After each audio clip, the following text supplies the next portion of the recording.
divas. How are y'all doing? How are we feeling? How are we doing? Hope you're all doing well. I am doing fucking amazing. Not really, but it's fine. We don't even worry about it. Seasonal depression can't catch me if I don't stop moving, which is why I go to the gym every other day. But no one needs to know that. No one needs to know. Depression can't get me. Anyway, I'm gonna start this off by saying, in my last episode, I said that Freddy Carter was blonde. He's not blonde. I made that up. He straight up had brown hair in Shadow and Bone, so I don't know what the fuck I was talking about. He did wear that fuck-ass top hat, though, so that might be why. Also, Shadow and Bone's, like, coloring has a yellowish tint. So because in my brain, yellow tint on show, the way it was colored, plus Freddy Carter in a top hat equals he's blonde. That's not true, though. I completely made that up. That's just not real. He's never been blonde in anything that he's been in. But my thoughts on Aaron Taylor Johnson being blonde and me not realizing that still stands. Because that should confuse the hell out of me. Anyway, yeah. Because I realized this after, because I, like, looked up. I was making the thumbnail for the last episode, and I was like, oh my god, you're kidding. You're kidding. Freddy Carter was never blonde. I just made that up completely. I was like, oh, okay. That's fine. I was like, that's fine. That's great. I just completely told a lie on my podcast episode. It's my podcast. I'm allowed to lie if I want to, okay? But I got a lot of fandom shit to talk about today, alright? But first of all, this past week, a man bothered me at the gym. Now, I have never had this happen in the almost year that I've been going to the gym. This is the first time that a man has bothered me while I'm at the gym. And what pissed me off even more is that I was mid-set, okay? Like, I was doing shoulder presses on the, like, barbell machine. And I'm sitting down, and he's, like, working out in front of me, like, because, like, I go to Planet Fitness, so, like, the way that the Planet Fitness that I go to is laid out, like, the barbell machines are in a line, and then in front of that are the mirrors, and then the weight racks, and then the different, like, benches for weights and stuff. So he was at the one directly in front of me, and, like, I was just minding my own damn business. I had an audiobook on. I was in my own fucking world. I was struggling so much because I upped my weights on everything that day, so, like, I was fighting for my fucking life. I was having a rough time, okay? It was hard for me because it was heavier, which, like, it should be, you know what I mean? Like, that should be what happens. But so he comes up to me, and he's like, he just kind of, like, stands in front of me. Granted, I'm also sitting down, okay? I'm sitting down on this fucking bench. Comes up to me, and I was like, oh, like, I should be done in, like, a few sets. Because usually when people approach me at the gym, it's be like, hey, are you going to be done with this machine soon? And I was like, yeah, I'll be done. And he was like, oh, no, that's not what I was going to ask. Like, I've, like, seen you around. I, like, saw you here last week. And I was like, okay. I've never seen you in my fucking life, but sure. Whatever you say, bud.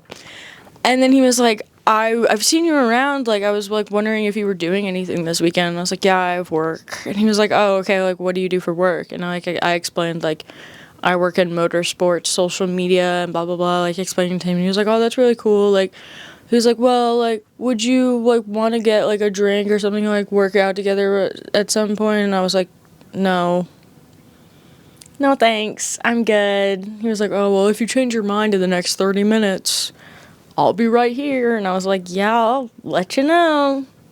I did not let him know. Like, why do men not understand that women do not want to be approached at the gym? I'm not there to talk to people. I am there to do my workouts, make my ass fat, and leave. Like, I'm not there to talk to anyone. Never mind, I don't want a man approaching me. Like, read the fucking room, bro. I don't want you. And not to mention, like, he clocked me in his brain, too, which makes me even more uncomfortable because I hate being perceived. And the idea that this man was staring at me, and that Friday before, I actually went to the gym with my best friend, and she said a man also was like, hey, can I get your number? And she was like, no. And we have put it together after I described him to her that it was the same man. I was like, that's insane. Because he had these, like, blue eyes that were scary. You know, like, people who have, like, really blue eyes to the point where it's, like, terrifying. And I'm like, get away from me. Get away from me. Yeah, no. There are places you will not meet your soulmate. The gym, the club, and the hospital. Those are places, if you have somebody that's, like, chatting you up, do not engage. Do not engage. I don't want you to talk to me. Like, the man that you're sucking face with at the club is not your soulmate, babe. The man that approaches you at the gym is probably the worst person on the planet. I'm not saying all gym bros are bad. They're not, okay? But the fact that this man also hit on my friend the week before and then hit on me is crazy. That's crazy. Bro, what the fuck are you trying to pick up women at the gym for? Are you insane? Get it together. Like, don't piss me off. Please don't piss me off. Like, leave me alone. I'm not there for you to fucking talk to me. I don't want you to talk to me. Also, I'm mid-set. Like, what are you doing? You threw off my whole fucking mojo, bro. I lost count. Bold of you to assume that I know how to count to begin with, because I don't. Because I don't. I don't know how to count. Are you crazy? I don't know how to count. That shit's hard. Nothing has proven that to me more than being someone who crochets. I definitely don't know how to count. I lose count all the time. I don't think I really know how to count to 10. To be completely honest. I don't think I know how to count to 10. It's fine. It don't matter. It's fine. But, yeah. So, yeah, that pissed me off a lot. I'm not gonna lie. I hate men that talk to me. I hate men that talk to me, period. But don't approach me at the gym. No, thank you. I'm good. Thanks. Please leave me alone. But yeah, Welcome to Derry is over. And I am sending Andy and Barbara Muschietti my fucking therapy bill. I'm sending them my therapy bill. I'm going to be making a full, length video talking about the lore from the show and how Andy is connecting it back to the films and what he has done to expand on Stephen King's work, because a lot of people were giving props to Stephen King for the writing that's in the show, and I just have to say, give credit where credit is due, but what is happening in the show is not entirely because of Stephen King. Stephen King mentioned one thing in the book, and it was the black spot. And I've read the book twice. And when he's talking about the black spot, he's describing what it was and the tragedy that happened there. This isn't I guess it is a spoiler, but it's not if you've, seen the movies or read the book. Also, this fucking book has been out for God knows how long. Anyway, the black spot is one of the, major tragedy events that happens, and it, that ends the cycle of the 27 years that it comes back, because that's, the whole thing. There's, this major thing that happens that ends the cycle of it, and it goes to sleep for 27 years, and then it wakes back up and starts eating children again. So the black spot was one of those. Before that, I believe, was the Ironworks, and then before that was the gang shootout that happened. I'm pretty sure. I think those were the three that were mentioned in the book. The Bradley gang. I think that's what they were called. So those are the three that are being done. And the way that Andy has confirmed that the show has 3 seasons. It has been when they signed the contract for the show, they were signed on for 3 seasons. And he said that they have all 3 seasons mapped out. Obviously, things are going to change a little bit as they look at audience reviews and critic reviews and things like that, and they will adjust things, but they feel like that they know exactly how these 3 seasons are going to happen. And they said at the beginning when the show was pitched that what they're doing is they're going back in time. So this season takes place in the 60s, which is when it is around, and so it's the 60s, which is around the time when the black spot was a place that was alive. And it's basically a juke joint.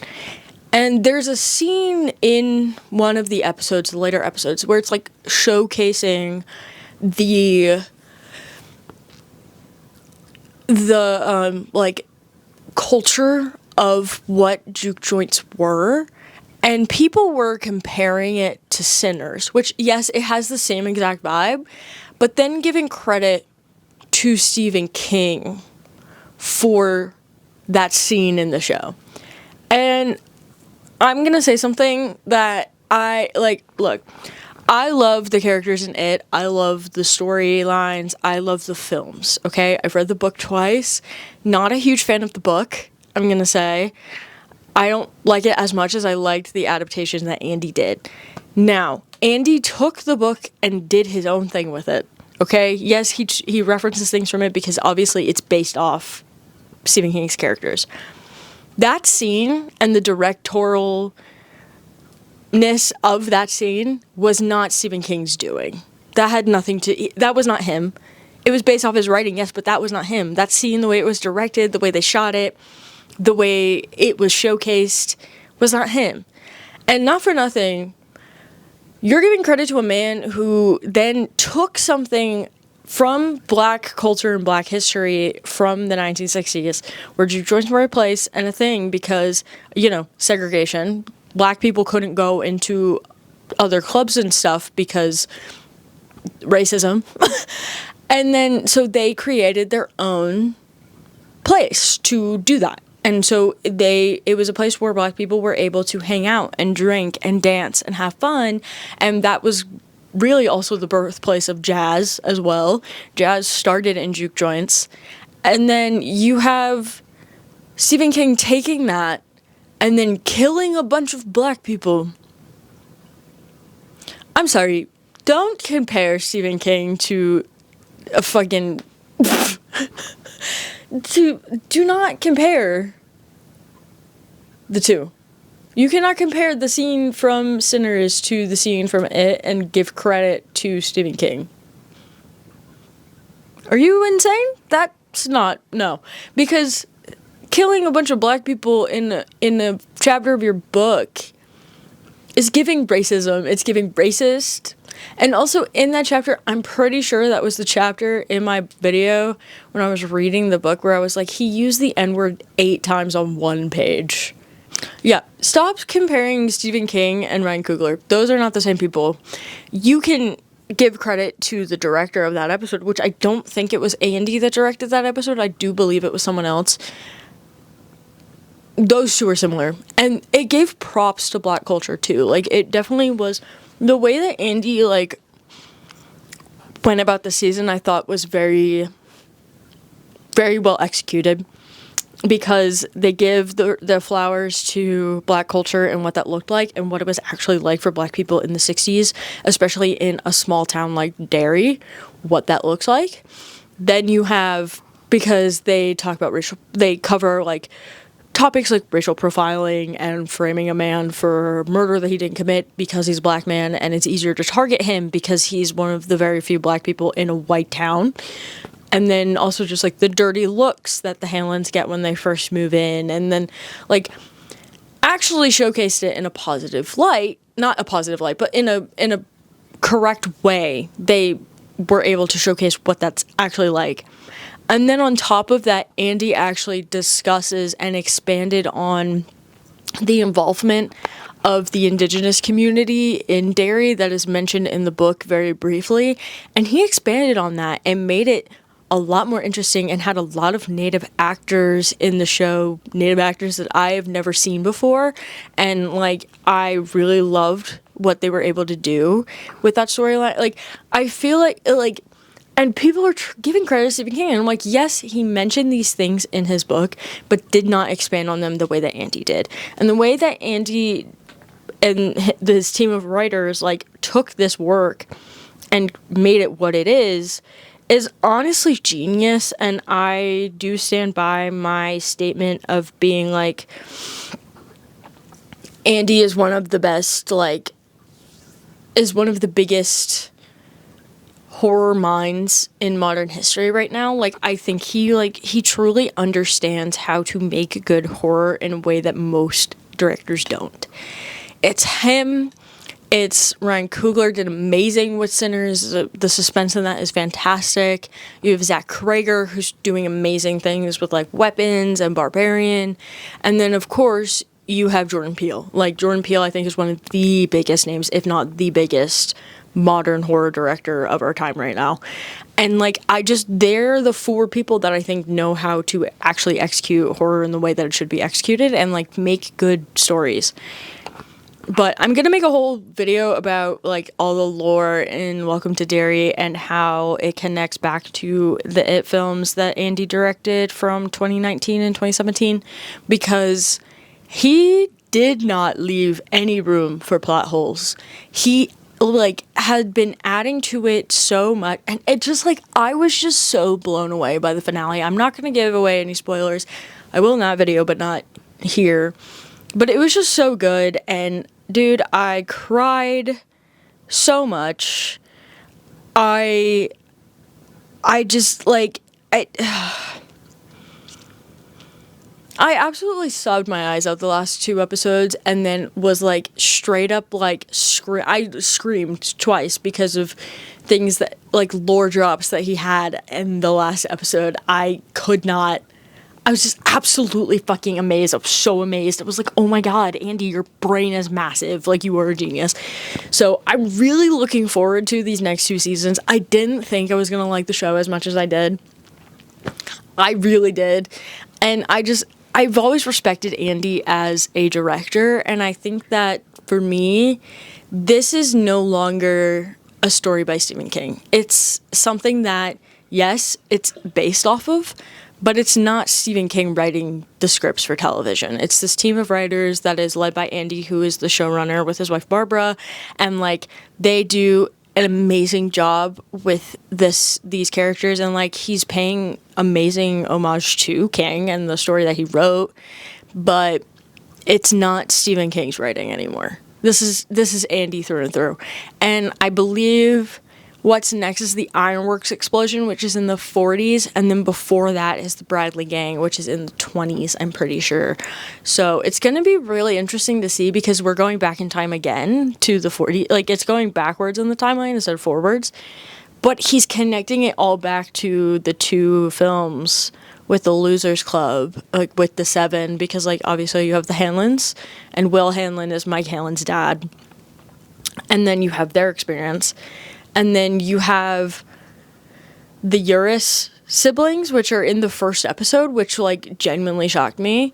There were a few others that, like, Bowers is the chief of police he gets fired, but he is the chief of police in this century, which is then Henry Bowers' dad.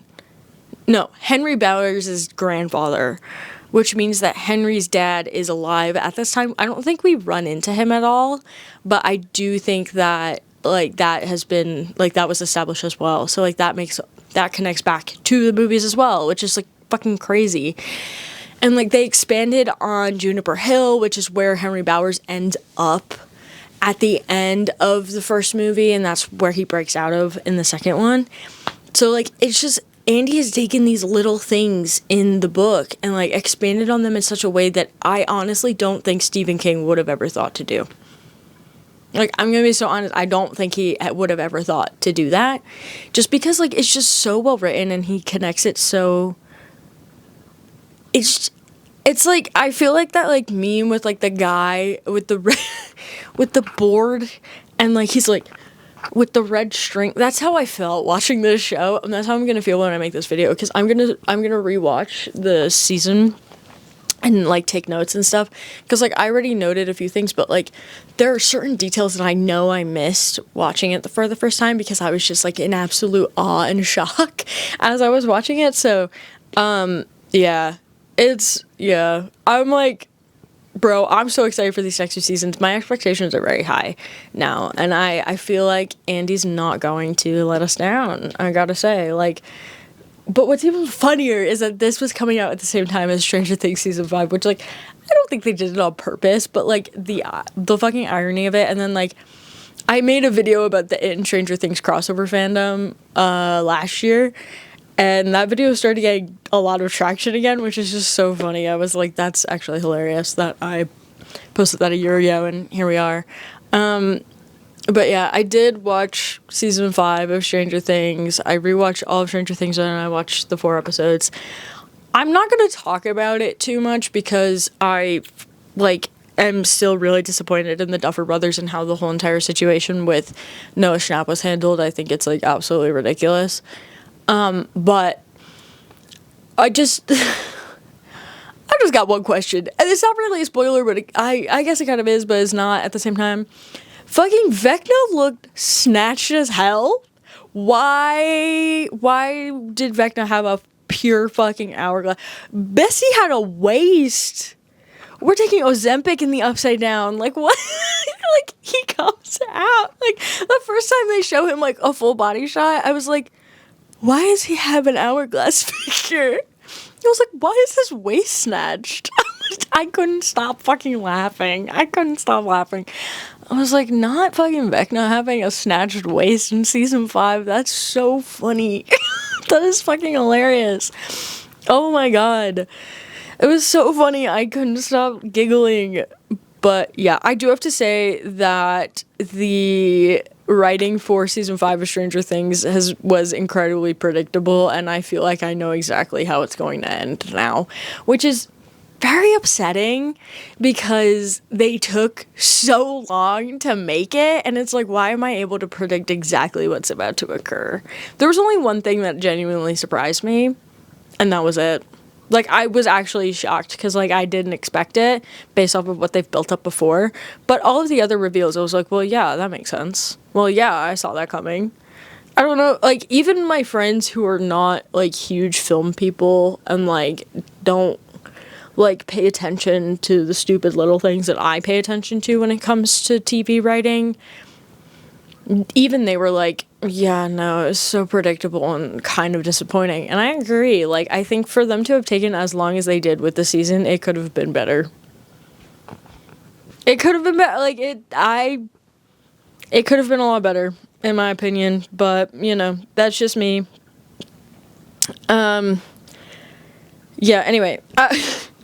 Aside from Vecna being on Ozempic in the Upside Down, as he's recovering from whatever the fuck happened at the end of season 4, I also watched Heated Rivals, okay? Now, I read the book. I didn't read the first one because I was like, well, isn't the show about them in the second book? But then there's a whole episode about the characters from the first book. And now I'm like, okay, now I have to go back and read the first book and then continue on. So I read the second book, which is about Ilya Rozanov and Shane Rosenberg. Right? No. Hollander. Oh my god.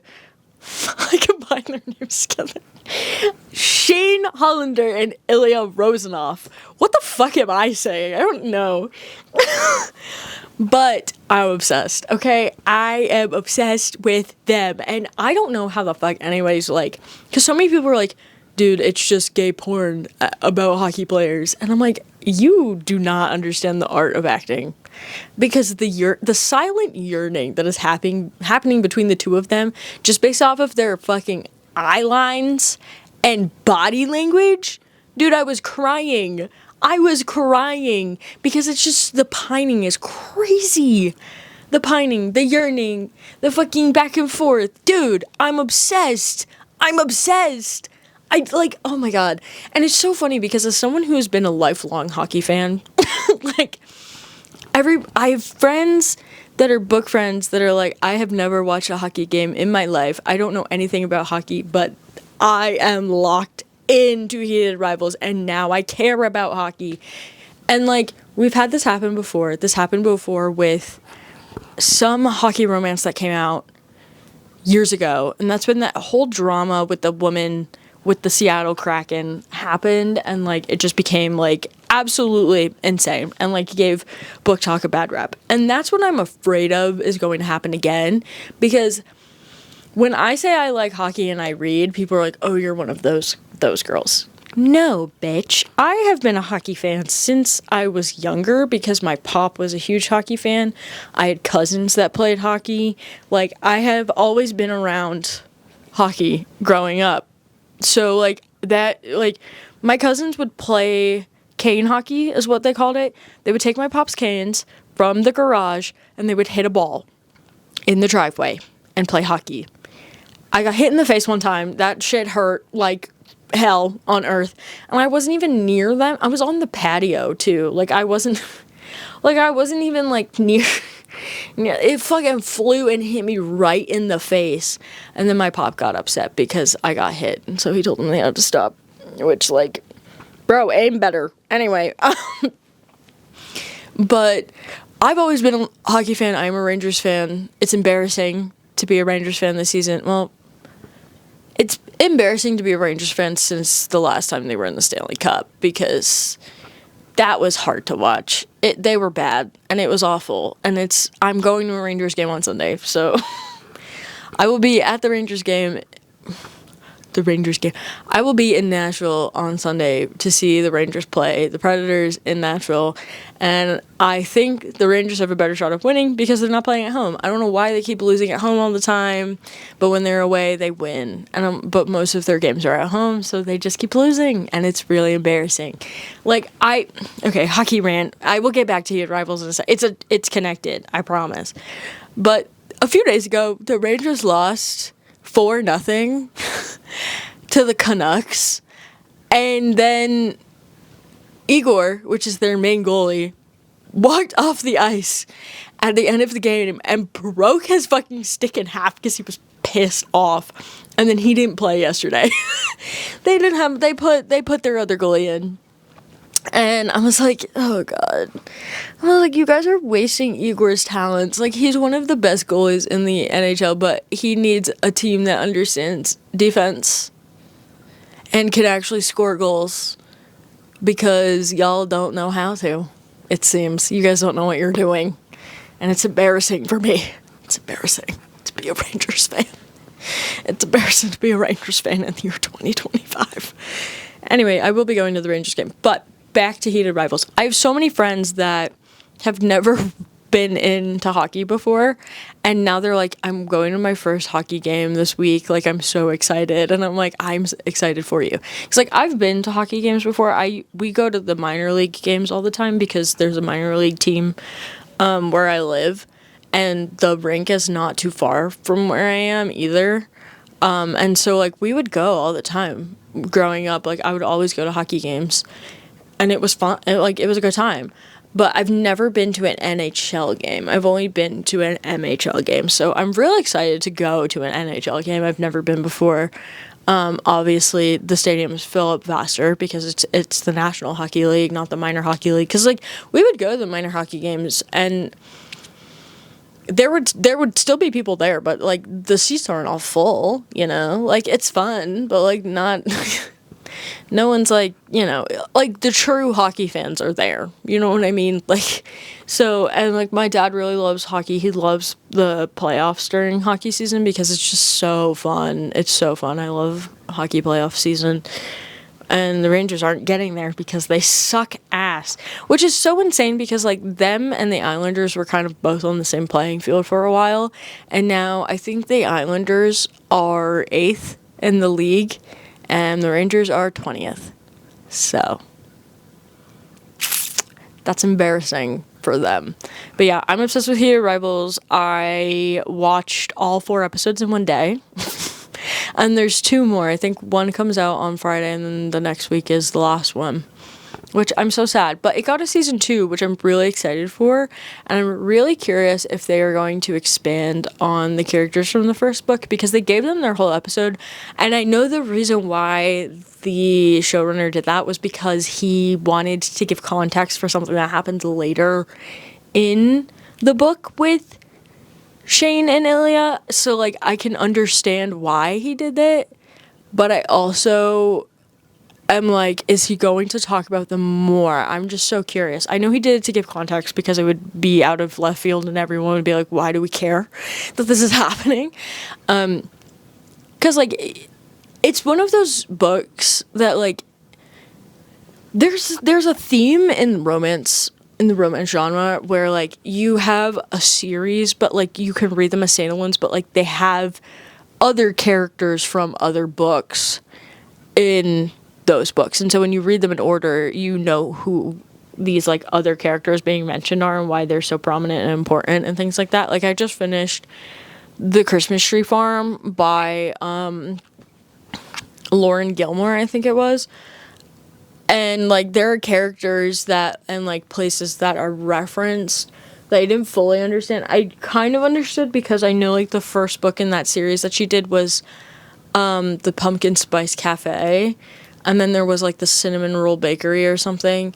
Like, there's like places that are mentioned, and like I'm like, oh, okay, so it's like that's reference to the characters in the other book. But it's like you don't need to read the other books to enjoy the current book you're reading. And like, I read The Christmas Tree Farm because it's a Christmas book, it's a Christmas romance book, and so I read it because it's Christmas time. But yeah, so I've seen some pretty good movies. I watched Wake Up Dead Man, the third Knives Out movie, yesterday. Dude, Josh O'Connor's stock is up. We are back. We are so back. I love my Linguini IRL. Like, I love him, and the fact that he was playing a priest. I had been so excited, and oh my god. Josh O'Connor as a priest in the small town working with Benoit Blanc. Favorite idea of all time. I want them to make one more Knives Out movie. But it's with the Muppets, and the only human is Benoit Blanc, because I think it would be fucking funny. And I also think that he would be game to do it. And it's the Muppets. Who doesn't want to work with the Muppets? Like, come on. Come on. It sounds like so much fun. And we all know Miss Piggy would be the killer, because, obviously. Who would she kill, though? Maybe the Swedish Chef. He would die. Which is mean. I love the Swedish Chef. I love the Muppets. The Muppets are so great. And then the Muppet Show is coming back, but I'm, like, obsessed. But yeah, Wake Up Dead Man might be my second favorite of all the Knives Out movies. The first Knives Out is just an absolute classic. It's so good. I didn't really like Glass Onion that much. I don't know if it was because it was like about rich people being rich people during the pandemic, and it was just pissing me off. Like, I'm just like, and like, but obviously like Benoit Blanc also hates the fact that it's rich people being rich people during the pandemic. Like, it's still fun to watch. It's still a fun movie, but I do think Wake Up Dead Man is significantly better than Glass Onion.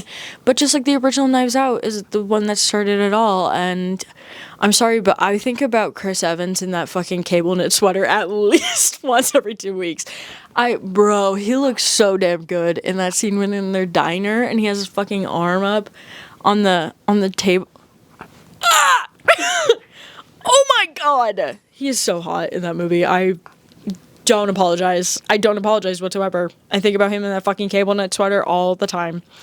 All the time.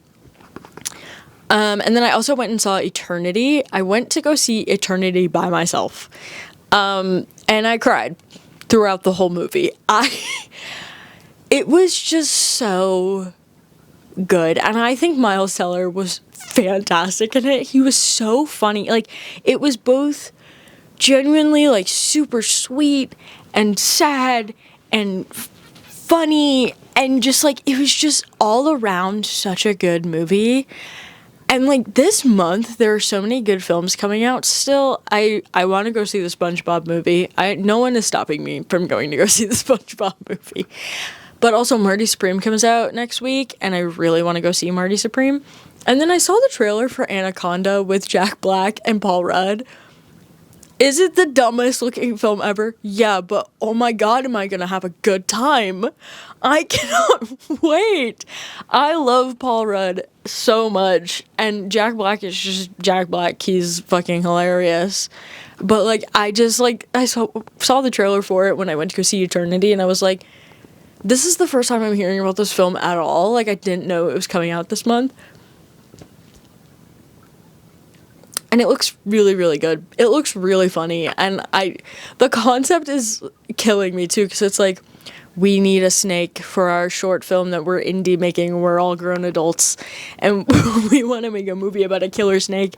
And then they kill the snake that they got, and then they have to find another snake, and it's actually an anaconda. That's the concept from what I got from the trailer, but it looks fucking hilarious. Like, it looks like so much fun. So I'm looking forward to that. And then, like, on the opposite end is Marty Supreme. I think that it's going to be really good. But the idea of Timothée Chalamet's character getting it on with Gwyneth Paltrow, it threw me off so bad. I think that that's what's happening in the trailer. Am I sure? No. I'm not entirely sure, but that idea just makes me very uncomfortable. I love Gwyneth Paltrow, but no. I'm not a huge fan on, like, major age gaps. I'm not a big fan of them. So, yeah. It is what it is. But yeah, I've seen a lot of good shit this month, which is great. Am I close to my goals for the end of the year? No. And we're like halfway through. We're at the halfway mark of the last month of the year. And let's update, shall we? I think I said this the last, like, 2 episodes ago. I'm pretty sure I gave an update on how many books I've read. Okay, we're at 83 out of 100 for the year. Which is 17 more books for 2025. Will that happen? Who knows? And then films, I think I'm at 72 or something like that. Hey. For the year, 75. No, 74. 74 for the year. So I've got a lot of movies to watch and a lot of books to finish reading. So, am I gonna do it? I don't know. I really don't know. I have faith in myself, but at the same time, I think I've just come to terms with the fact that I'm not hitting those goals. They are going to carry over into next year. Next year, I'm setting the same goals of 100 movies, 100 books, because I am trying to limit my screen time. This is, like, the new thing that I'm doing. Me and my therapist talked about it on Tuesday, of, like, me not going on my phone first thing in the morning. She's like, you have to reassociate scrolling. So she's like, what I do is I don't allow myself to go on social media while I'm in bed. So I have to get out of bed first in order. And it's like a reward for getting out of bed. So that's how I'm trying to look at it. But yeah, I have to finish crocheting. I need to get some crochet done today. So I think that's going to be the end of the episode. I don't really have much else to talk about. I don't know if an episode is going to come out next week because of the holidays, so do not count on it. Yeah, we'll pick back up in 2026, I guess. The first episode will come out the first few days of 2026, and we'll talk about 2025 and reflect and stuff. So, because Christmas is Wednesday, Thursday, and I don't think I'm going to have time to record anything next week, so we'll pick it back up after Christmas is over and the New Year's is over and, you know, all of that fun jazz. So, yeah, I hope you all have a very happy holiday. It's currently Hanukkah, so happy Hanukkah to all of those who celebrate. Merry Christmas to those who celebrate Christmas. And happy Kwanzaa as well. And if you don't celebrate anything, just happy holidays to you. And I hope you're doing well. And I hope your new year is great and you have a great, safe, and happy new year, because I will see you guys once again in 2026. Stay safe, have a good, happy holidays, stay cold or warm, depending on where you are in the world, because I don't know where you guys are. I apparently have viewers in Australia, which is insane to think about. YouTube analytics has told me that, so that's fun. But yeah, I will see you guys in 2026. And I love you. Okay, bye.